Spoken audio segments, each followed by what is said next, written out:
You are watching iAfrica TV. I am Mutala Sise. In our top stories at this hour, as the Somali government led by President Hassan Sheikh Mohammed marks its first year in office, the European government called on officials in Mogadishu to reach out to leaders in southern and central Somalia to help them solve their political differences. This latest call came at a time when the European Union and Somali government prepare to co-host a high-level conference in Brussels today, named as the New Deal for Somalia.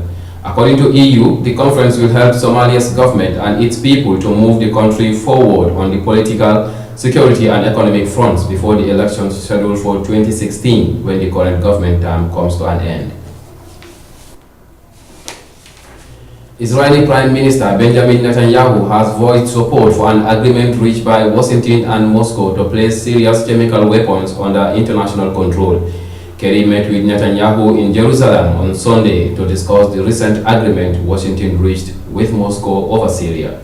However, Syrian Minister of National Reconciliation Ali Haidar has called the recent deal a victory for Damascus. Mali's first post-war Prime Minister Omar Tatam Lee has appointed a 34-member cabinet featuring a number of old hands and a new ministry charged with reconciliation following 18 months of rebellion and war in the West African nation. Mali's President Ibrahim Boubacar Keita disclosed his new cabinet earlier, tasked with reviving the West African nation following a turbulent 18 months that saw a coup and a rebellion plunge the gold exporter into crisis. Nigerian villagers have recently rejected an offer of compensation from Royal Dutch Shell for damages done to their livelihoods by oil spills from pipelines operated by the company. Failure to reach a settlement means the Anglo-Dutch oil major and around 15,000 members of the Bodo fishing communities in southeastern Nigeria remain blocked in litigation.